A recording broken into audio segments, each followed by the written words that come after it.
Ikan ya, oke, kasih bagian oke. Selamat. Yai. Itu mangkuk ini.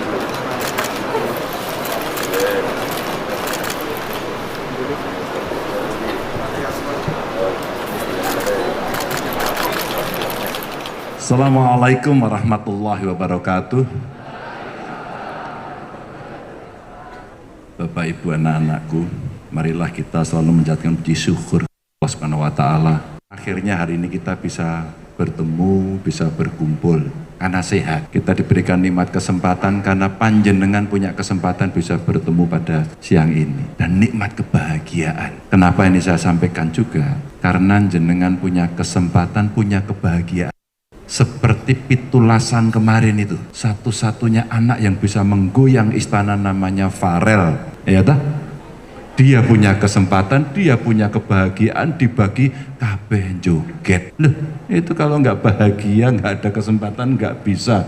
Sekarang terkenal sekali. Dan tentu saja hadir hari ini para Romo Kiai, Sugeng Rawuh matur nuwun, Pak Yai Daroji matur nuwun, dari Majelis Ulama sekaligus Ketua Basnas yang tadi menyampaikan bantuan, mudah-mudahan barokah. Oke.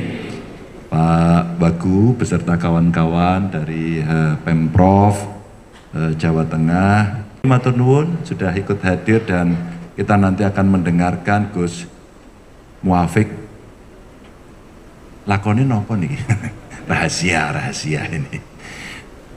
Bapak Ibu, kenapa kemudian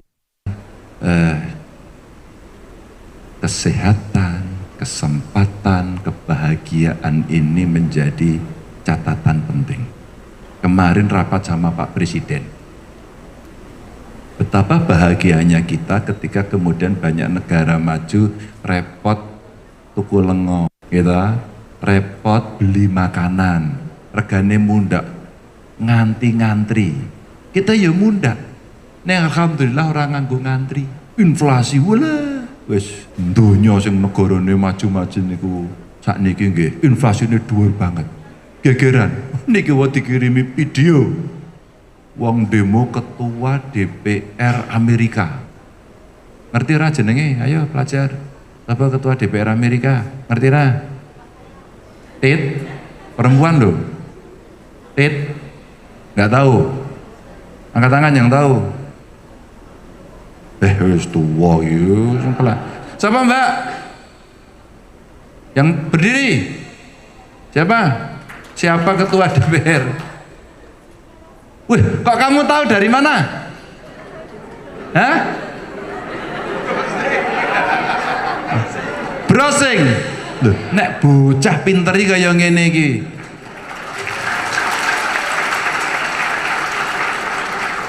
Saya kasih hadiah handphone, mau nggak? Mau? Oh iya, tak kasih hadiah handphone. Maju ke handphone nang mobil mas. Pinter. Ya. Muga-muga ijik. Nentek ya sorry. Nancy Pelosi itu datang ke Taiwan. Habis itu RRT menggelar pasukannya. Kapal perangnya, kapal motor mabure, kabeh. Pagi tadi saya mendapatkan dikeroyok karo wargane digoleki nang kantore. Karena apa? Karena katanya akibat kedatanganmu kita geger. Investor-investor dari Tiongkok mencabut dirinya. Rame. Alhamdulillah di kita masih aman. Di kita masih guyub, masih iso ngaji bareng-bareng. Pak Presiden juga nitip kemarin kepada kita semuanya. Yo kabeh pramuka ini kan pinter-pinter ini ya. Yuk kita belajar nanam di pekarangan masing-masing dengan tanaman pangan apapun.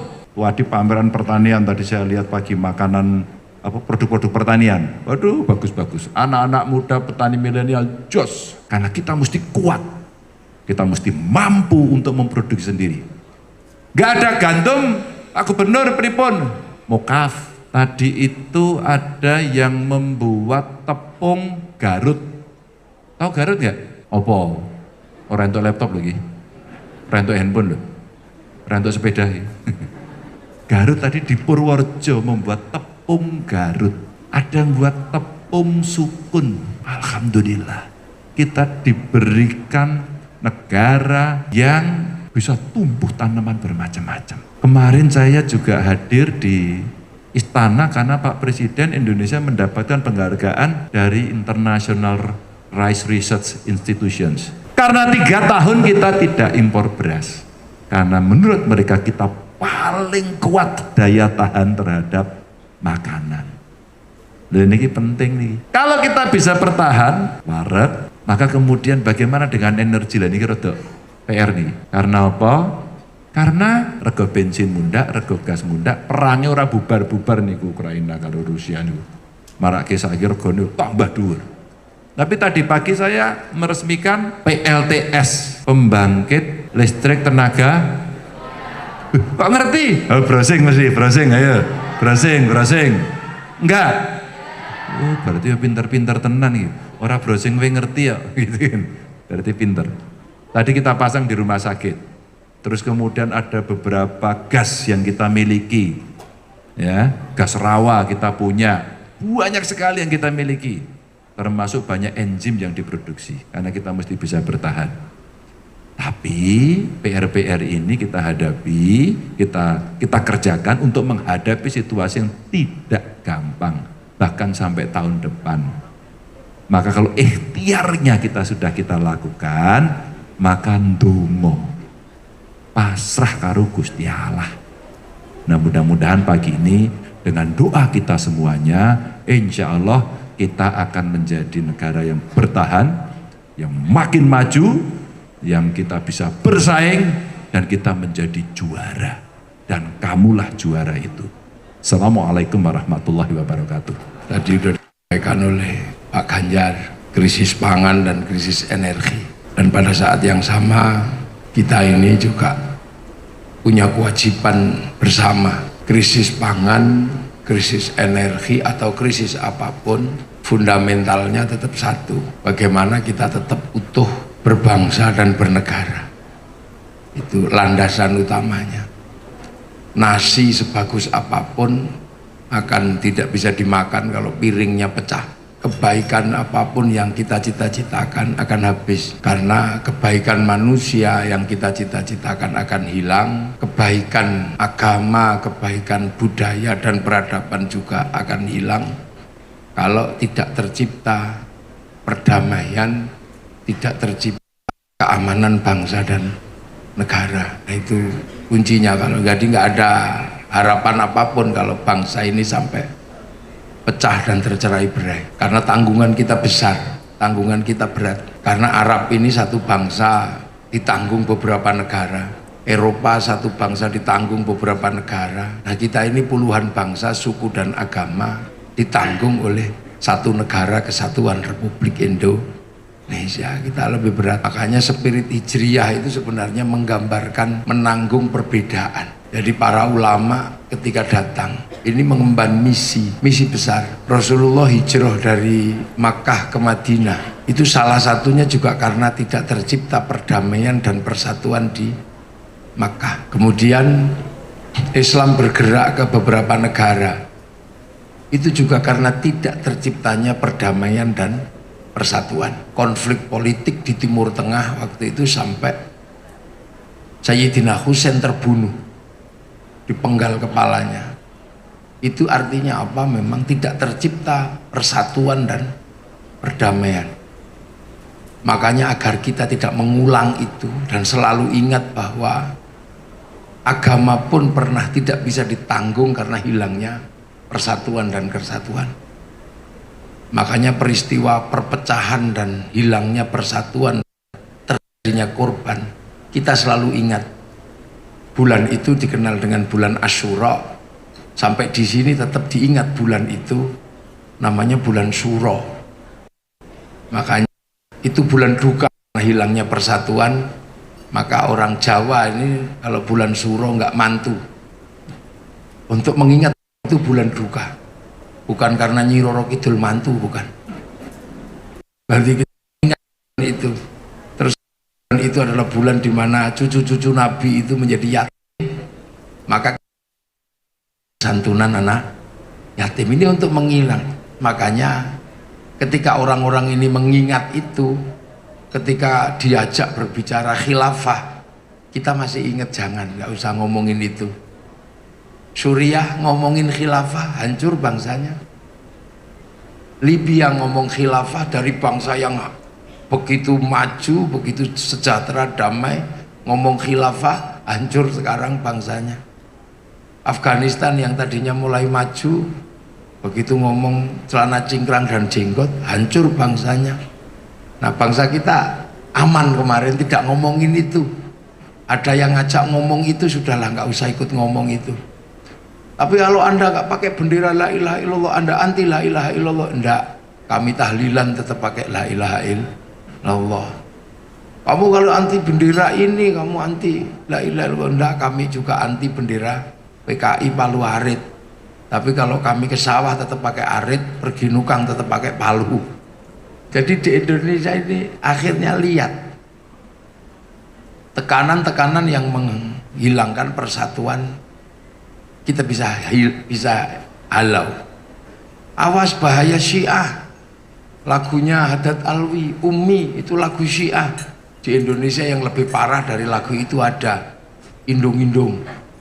Aduh Siti Aisyah mandi di kali, rambutnya basah, tidak sembahyang, tidak puasa. Kenapa pakai nama Siti Aisyah? Kenapa nggak pakai nama yang lain? Itu artinya bukan Siti Aisyah istri Rasulullah, yaitu Siti Aisyah orang Jawa Tengah lah mungkin. Kita lihat itu kita semua. Nah itu kenapa? Kenapa kita bisa selamat seperti itu? Karena hijrahnya Islam itu waktu itu memberikan fundamental pemersatu dari perbedaan bangsa, perbedaan suku dan perbedaan agama. Karena para pembawa Islam yang hijrah ke sini ini sudah ketemu dengan sebuah bangsa yang slogannya sangat besar, yaitu slogannya Bhinneka Tunggal Ika. Bhinneka Tunggal Ika sudah ada semenjak Islam sebelum datang ke sini. Artinya bangsa ini sudah bersatu, sudah rukun, berbeda-beda tapi tetap satu jua. Makanya ketika Islam datang, fundamental persatuan dikasih. Para ulama ketika datang mempersatukan bangsa ini bukan dalam konsep yang umum. Kalau konsep yang umum itu kan konsep kalau yang sudah Islam namanya Muslim, yang belum Islam namanya kafir, itu konsep umum. Anak kecil juga tahu kalau itu. Nah itu banyak diterapkan. Yang datang ke Eropa menggunakan konsep itu. Yang datang ini Muslim, itu kafir. Nah akhirnya perang. Dan akhirnya hasilnya apa? Islam hilang dari Eropa. India yang datang ke sana juga menggunakan konsep Islam, kafir, sampai sekarang belum selesai. Sebagian habis dan sebagian yang bertahan di Kashmir, di misah-misah. Akhirnya India yang tadinya besar bisa jadi Bangladesh, bisa dengan Pakistan, dengan Afghanistan.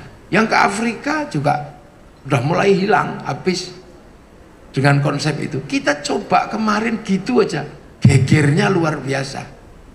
Padahal kemarin baru ada isu aja kayak Pilpres menjadi perang Badar, itu ributnya luar biasa. Padahal Pilpres itu kelanjutannya Pilkades. Di tempat kita kalau kabupaten Pilbub, kalau gubernur Pilgub, kalau nasional Pilpres, pesta demokrasi. Yang namanya pesta demokrasi ya pasti seneng-seneng lah, ada dangdutannya, ada slangnya, kadang ada uangnya juga ya, cuman namanya aja beda. Kalau diterima orang biasa namanya uang bensin, kalau diterima masjid, diterima bangunan namanya sumbangan, kalau diterima kiai namanya bisaroh. Itu aja namanya, itu Indonesia itu sudah gak usah udah ada ribet. Itu namanya bisaroh. Nah, fundamental itu nyata di Indonesia. Makanya tiba-tiba kemudian para wali atau ulama yang hijrah ini melihat itu tidak bikin kemudian Muslim kafir, itu enggak. Kalau terjadi konsep itu waktu itu, pasti bangsa ini sudah habis. Orang Majapahit itu kuatnya luar biasa, Pajajaran kuatnya luar biasa, Sriwijaya juga kuat. Kalau menggunakan konsep Muslim kafir pasti nggak selesai dan mungkin kita habis. Makanya kemudian ketika para wali datang, para ulama hijrah ini datang, konsep yang dipakai adalah konsep Rasulullah. Apa konsep Rasulullah? Hiduplah kalian untuk saling bertanggung jawab. Kullukum ra'in wa kullukum mas'ulun an ra'iyati. Kalian semua adalah pemimpin yang bertanggung jawab dan saling bertanggung jawab antara yang memimpin dan yang dipimpin. Akhirnya konsep ra'iyah ini yang diterapkan oleh para ulama ketika datang ke sini. Ra'iyah inilah yang akhirnya kita nikmati hari ini dalam kehidupan bersama, berbeda bangsa, suku dan agama, tapi hidup saling bertanggung jawab. Ra'iyah inilah yang sekarang kita kenal dengan bahasa rakyat. Jadi kita bukan people. Kalau konsep Eropa itu people, vox populi vox dei, suara mayoritas, suara Tuhan. Begitu dia mayoritas, dia mengatakan bagian dari pekerjaan Tuhan. Makanya khilafah nggak cocok dengan konsep rakyat. Begitu juga komunisme. Komunisme ini proletariat. Maka ketika proletar ini kumpul, ada diktator proletariat. Makanya juga nggak cocok. Nah, kita ini menggunakan konsep ra'iyah yang sekarang diserap ke bahasa Indonesia menjadi rakyat. Makanya ra'iyah ini harus sering-sering bertemu, sering bersatu, berkumpul. Perkumpulan ra'iyah namanya musyarakah, yang diserap ke bahasa kita jadi masyarakat. Nah, masyarakat ini kalau terjadi perbedaan pendapat, bicarakan yang baik. Wasyawirhum fil amri, lahir konsep musyawarah. Ini prinsip dasar yang luar biasa. Bagaimana persatuan terjaga. Apakah kemudian kita ini liberal karena menganggap persatuan dengan apa saja? Kalau kaum muslimin berada dalam wilayah itu dan mau mimpin orang yang berbeda-beda, maka ra'iyah ini hanya bisa dipimpin oleh hikmah. Hikmah itu kejernihan hati, keluasan hati dan pikiran. Karena hikmah adalah pintu masuk ke dalam agama Allah. Ud'u ila sabili rabbika bil hikmah. Tapi populasi yang tidak mungkin bisa dihindari, konsep yang dipakai adalah perwakilan al-wakil. Nah, prinsip dasar inilah yang akhirnya mampu melahirkan konsep besar bahwa orang bisa berbeda-beda tapi hidup saling bertanggung jawab. Bahkan dalam konsep ketuhanan, lakum dinukum waliyadin, tertuang dalam ketuhanan yang maha esa. Nggak bisa sekarang bikin konsep ini. Kalau konsepnya muslim kafir, ribut pasti sudah nggak ada habisnya. Nah, itulah yang akhirnya kemudian kita jaga. Karena akhirnya satu-satunya bangsa muslim yang sanggup mengambil konsep ra'iyah ini untuk menata warga bangsanya hanya muslim Indonesia. Makanya ra'iyah musyarakah yang bersatu, yang dibangun oleh para wali dulu, melahirkan teritori atau daerah yang disebut wilayah. Karena al-wali punya wilayah. Nah, wilayah inilah yang akhirnya kita sepakati menjadi Negara Kesatuan Republik Indonesia. Makanya santri akan selamanya karena penerus para wali, NKRI harga mati. Tuh ini konseptual. Ini bukan sesuatu yang terkonsep secara semata-mata obrolan pinggir jalan, tidak. Ini akhirnya terkonsep dalam konstitusi, dalam wilayah tertinggi namanya Majelis Permusyawaratan Rakyat, Dewan Perwakilan Rakyat. Bahkan konstitusi kita akhirnya mengembalikan semua kepada Allah atas berkat rahmat Allah. Ini pengakuan yang luar biasa, pengakuan konstitusional, bukan pengakuan warung kopi, bukan. Ini konseptual. Nah, akhirnya kemudian agama ini yang dilakukan oleh para ulama yang meneruskan hijrahnya para ulama ini terus mau ngapain dalam membingkai agar persatuan ini terjaga. Loh, makanya agama dijadikan landasan persatuan, wa'tasimu bihablillahi jami'an wa la tafarraqu. Akhirnya konsep persatuan dijaga betul, integritasnya dipertahankan, bahkan bila perlu dibiayai untuk membangun persatuan. Setelah Lebaran dibiayai dalam halal bihalal itu membiayai persatuan. Hampir seluruh instansi dan masyarakat membiayai agar orang tetap bisa bersatu setelah puasa. Itu biaya, itu manggil sound biaya, ya, sound system biaya, makan biaya, tenda biaya, tapi demi persatuan dibiayai. Setelah itu ada bahkan pergi haji dibiayai dengan walimatus safar, kumpul semua setiap hari. Makanya santri itu kalaupun nggak masak tetap makan karena dibiayai persatuan ini. Nah, bukti bahwa itu dibiayai itu persatuan itu tidak ditemukan di negara lain, nggak ada di negara lain. Belum selesai itu pernikahan dibiayai di bulan ini, bulan besar kemarin, apa bulan besar, Dzulhijjah. Itu pasar terserap berapa. Setelah itu Muharraman dibiayai, peringatan Muharram di mana-mana dibiayai, roda ekonominya berputar, bahkan kantor gubernur pun membiayai persatuan. Loh, seperti ini gimana coba? Ditemukan nggak di tempat lain? Nanti sebentar lagi persatuan bangsa dibiayai. Itu dia setelah Muharram itu, sampai nanti setelah Muharram masih belum selesai itu Sapar. Nanti mulut betapa kita membiayai persatuan. Dari majelis-majelis mulutan itu ayam laku terserap semua, besek laku, sampai tampah itu laku semua. Mana yang tidak laku? Itu belum selesai, nanti bakdo mulut Khalsy Abdul Qadir Al Jilani laku semua. Nanti Rejepan dibiayai. Makanya orang medit itu nggak suka dengan membiayai persatuan. Makanya dikit-dikit itu, oh ini bid'ah, ini apa, dia nggak bisa bersatu. Makanya kalau kelompok seperti itu kok mencalonkan presiden, nggak mungkin bisa mengayomi banyak pilihan. Iya toh, karena basically-nya individual. Maka sampean kalau milih calon presiden nanti jangan sampai yang didukung oleh kelompok-kelompok individual seperti itu. Itu hanya akan mencuri setat di dalam persatuan. Hasilnya apa? Tetap perpecahan. Makanya kalau milih presiden, pilih yang basicnya adalah memang basic mengenal persatuan dan kesatuan. Kan gitu Pak Ganjar. Dan mau membiayai, yang penting itu. Mulut belum selesai, Rajab, Sya'ban, Ramadan.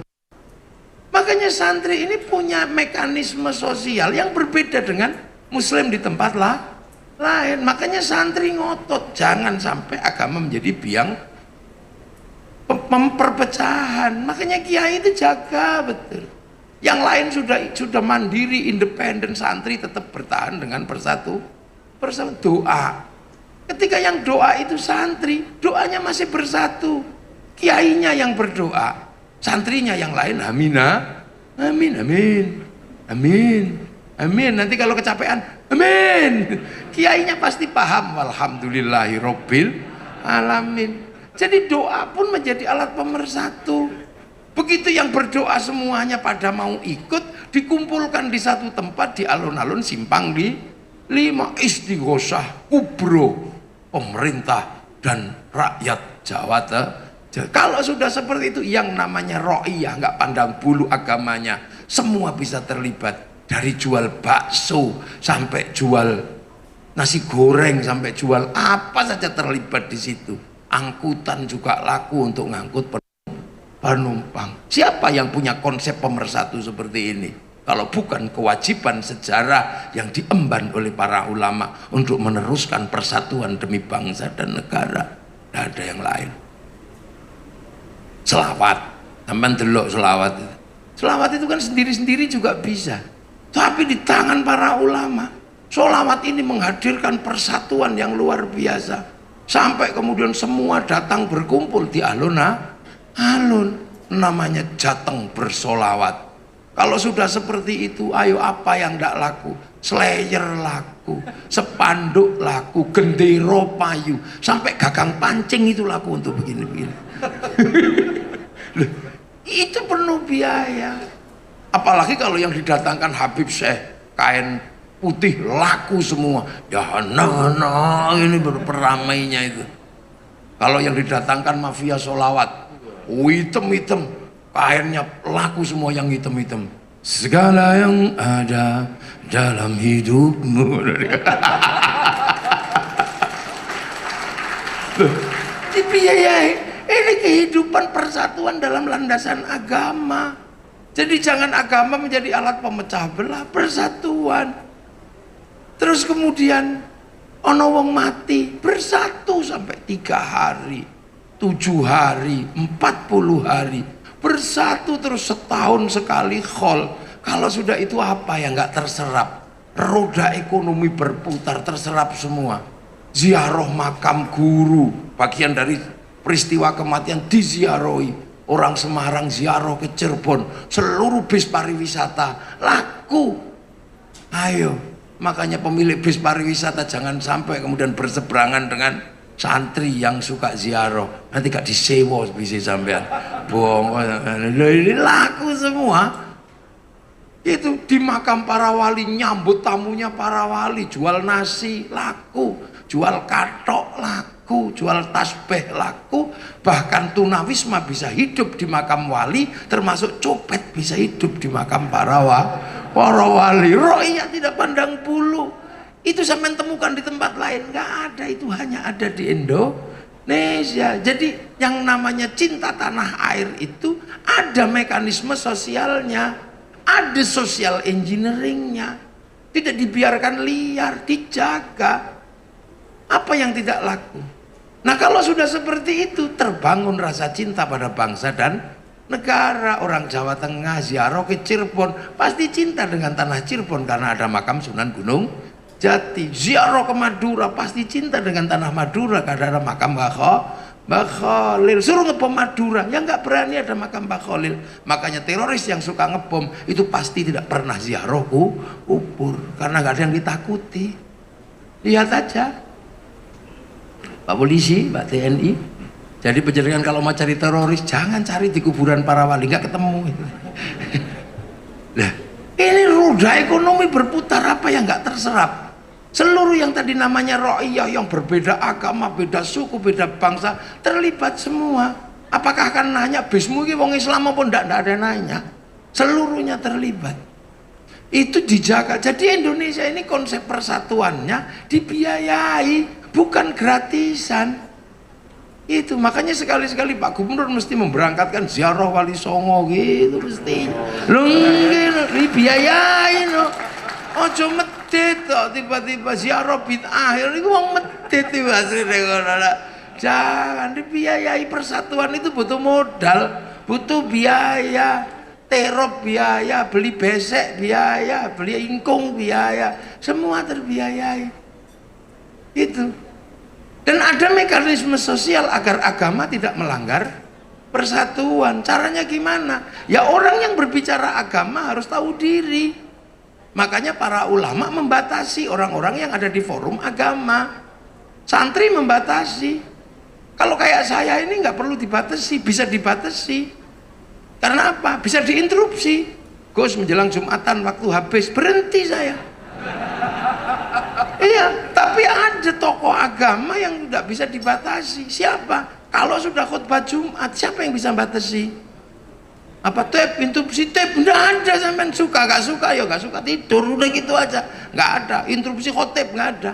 Makanya agar khotib tidak melampaui batas, para ulama buat batasan, suruh baca teks sama pegang tongkat. Begitu baca teks ya nggak mungkin teriak-teriak, mau baca teks saudara-saudara, pasti begitu.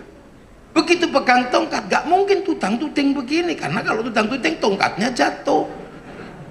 Makanya masjid-masjid yang ada tongkatnya, ada teksnya, khutbahnya santun. Ittaqullah, ittaqullah. Mau gini-gini takut tongkatnya jatuh.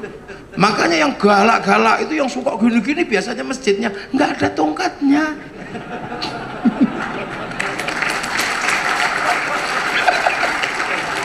Loh, lihat aja loh. Jadi mekanisme sosial yang ada di Indonesia ini bukan semata-mata hadir menjadi sesuatu yang liar dan mengalir. Ini bukan sesuatu yang mengalir, bukan water flow, bukan air yang mengalir, tapi ada social engineering, ada political engineering, ada rekayasa agar apa? Bangsa dan negara terjaga. Nah, kalau ini sudah terjaga, cita-cita bangsa ke depan yang pernah dicita-citakan oleh pengorbanan para pendahulu itu jalan. Karena apa? Orang bangun bangsa ini nggak main-main. Jangankan membangun sesuatu yang gede, butuh merah putih. Merah putih yang sekarang kita pakai, yang dipakai masker ini, dulu pengen itu aja. Berapa ratus ribu nyawa mati hanya karena pengen merah putih. Berapa ribu nyawa itu yang mati itu? Hanya pengen merah putih. Orang Jawa Tengah mengibarkan di dalam rumah. Karena biar nggak ditembak Belanda, kibarkan dalam rumah. Belandanya curiga, tiangnya dikasih tebu. Masih curiga tiang rumahnya dikasih padi. Masih curiga tiang rumahnya dikasih pisang. Masih curiga dikasih kelapa. Masih curiga lagi besok datang bawa tumpeng sama ingkung. Makan, kata londo biar mangan we angel. Coba ya. Tapi Belanda tidak pernah tahu begitu tumpeng nasi habis, padi mengering, kelapa rontok, pisang merontok, tebu mengering, yang tersisa adalah merah putih di dada kamu. Loh, merah putih tak itu. Orang Surabaya nggak kehabisan, kesuwen itu. Merah putih sobek aja. Sampai akhirnya perang besar 10 November. Sampai resolusi jihad keluar itu apa? Pengen punya merah putih. Nah ini tiba-tiba sekarang nggak minta nyawa merah putih itu, minta gini dong. Itu ada alasan bid'ah, alasan apa? Ini mesti pas zaman perang, nenek moyangnya nggak ikut perang itu mesti. Atau jangan-jangan lagi bandar dadu, kita juga nggak ngerti. Ini problemnya. Kemerdekaan cita-citanya gede. Jenderal Sudirman itu paru-parunya satu, berangkat perang. Nggak mikir apa-apa, demi siapa? Demi kita hari ini, agar punya bangsa dan negara agar punya harga diri. Nggak mikir paru-paru satu. Kita aja BPJS belum turun, gudikan aja ributnya luar biasa. Nggak kelas kita sama pejuang kemerdekaan. Bung Karno pidato atas nama bangsa Indonesia. Ditanya sama Belanda, bangsa mana yang menyerahkan kedaulatan padamu? Raja Jogja, Raja Solo, tanah kami, negara kami. Itu dari mana? Dari Purworejo sampai Ponorogo, dari ini sampai Seragen, diserahkan untuk NKRI. Sekarang negara butuh 1 meter digusur aja, ributnya sampai Mahkamah Agung. Orang-orang ini kalau ada di zaman perang kemerdekaan hidup, pasti Indonesia tidak merdeka, karena hanya mikir tanah 1 meter. Kemerdekaan ini tidak main-main, berangkat perang. Bung Karno itu didikan Belanda, hebatnya luar biasa. Kalau Bung Karno mau kemudian menjadi oportunis, berdiri bersama Belanda, jadi pegawainya Belanda, urusan hidupnya selesai. Tapi Bung Karno tidak memilih itu, tapi memilih berdiri bersama rakyat Indonesia, mencapai kemerdekaan bangsa dan negara. Menungso gagah. Nah sekarang bangsa ini sudah jadi, mari kita jaga. Karena apa? Kemandirian bangsa juga menjadi penting. Dan ke depan ini anak-anak ini harus mandiri. Amerika mandiri, sudah mandiri. Cina mandiri, Korea mandiri, Jepang mandiri. Bung Karno sudah mengatakan berdiri di kaki sendiri. Kemandirian bangsa ditentukan kapan dia bisa produksi. Ketika bangsa sudah bisa produksi, dia pasti mandiri. Tapi produksinya bangsa akan tercapai kalau ada konsumsi. Dan konsumsi terbesar dari produksi anak bangsa adalah konsumsi dalam negeri. Tapi konsumsi dalam negeri berbanding lurus dengan rasa cinta pada bangsa dan negara. Itu pasti, nggak ada pilihan lain. Amerika membangun kecintaan pada bangsanya dan negaranya puluhan tahun. Melalui film-film, ada film koboi, ada film apa, dibangun semuanya. Malu dengan Vietnam, bikin Rimbo 1-6. Malu dengan Cina, bikin American Shaolin, American Kung Fu. Malu dengan Jepang, bikin American Samurai, American Ninja. Bahkan samurai terakhir dari Amerika namanya Tom Cruise dalam The Last Samurai.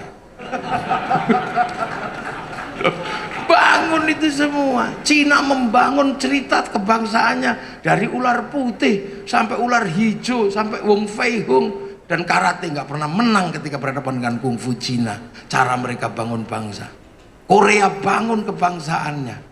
Konflik di Jepang antara Tokugawa dan restorasi Meiji harus dijelaskan kepada anak muda zaman now. Bikinkan film Samurai X dengan tokohnya Rurouni Kenshin. Ini masa depan bangsa. Malaysia nggak mungkin bertahan dengan bangsa transit seperti itu. Dia harus mandiri. Tapi kemandirian Malaysia ditentukan oleh masa depan anak bangsanya yang mengerti bahwa Malaysia punya suku dan bangsa yang berbeda. Maka Malaysia diserahkan kembali sama si Upin dan si Ipin. Si Upin dan si Ipin gak boleh lupa masa depan Malaysia, gak mungkin pisah dengan anak-anak India. Kenalkan tokoh kecil namanya Jarjit. Malaysia gak mungkin masa depannya akan lupa dengan anak-anak Cina. Kenalkan Mei Mei. Dan dia gak boleh lupa ada anak-anak Indonesia. Kenalkan Susanti. Ini kebangsaan kita. Baru bangsa itu bangkit. Sekarang kita kebalikannya, berusaha mengolok-olok apapun yang ada di Indonesia. Punya bendera jelek, punya TNI Polri jelek, punya presiden jelek. Ini sesungguhnya apa? Adalah mental bangsa yang tidak akan beranjak menjadi bangsa produsen, tapi akan bertahan menjadi bangsa konsumen. Maka mari kita bangkitkan semangat kebangsaan kita. Untuk apa? Merebut produksi, dan kita akan bersaing dengan bangsa yang lain. Kita punya segalanya. Kalau Eropa punya kisah-kisah besar, kita juga punya, aja boleh malu. Eropa punya kisah cinta namanya Romeo Juliet. Cina punya kisah cinta sampai Engtai. Arab punya kisah cinta Kais dan Laila. Kita juga punya Ande-Ande Lumut. Orang Eropa punya cerita ibu tiri yang kejam dalam kisah Cinderella. Kita punya bawang putih, bawang merah. Di sana ada orang kuat namanya Samson, ada orang kuat namanya Samun di Arab. Kita punya Bandung Bondo. Di sana ada binatang bisa ngomong namanya kura-kura ninja. Kita juga punya kancil nyolong timun. Punya semua apa yang kita miliki.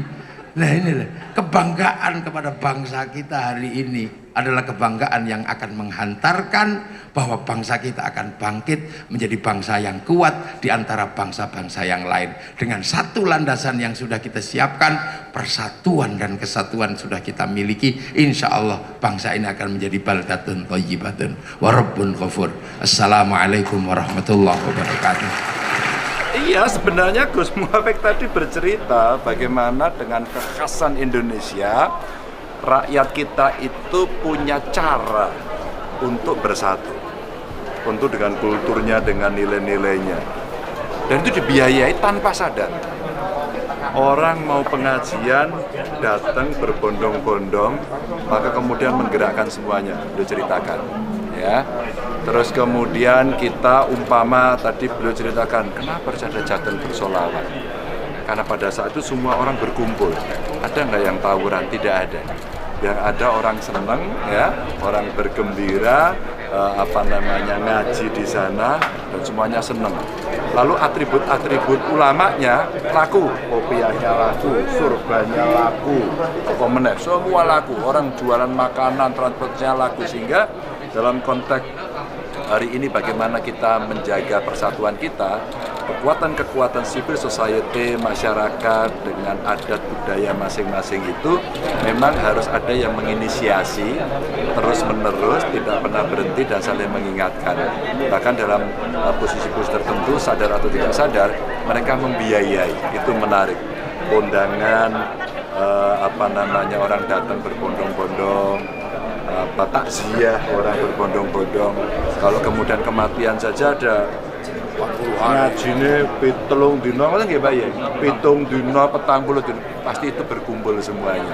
Dan disitulah kemudian orang akan saling memahami, mengerti untuk tidak menyakiti. Itu nilai persatuan yang menurut saya secara kultural beliau tadi sampaikan bagus banget. Ya, persatuan Jawa Tengah kan sudah kita dari dulu bersatu. Orang Jawa Tengah dari timur barat sudah jadi satu di Jawa Tengah. Semua ngurusnya ke Semarang. Kita tidak dulu bersatu. KTP-nya semuanya Jawa Tengah. Secara administratif sudah bersatu. Terus apalagi? Jawa Tengah itu udah masyarakat yang paling kental persatuannya. Iya kan? Ada dangdut aja bersatu, ada apa bersatu. Iya. Ye, ye,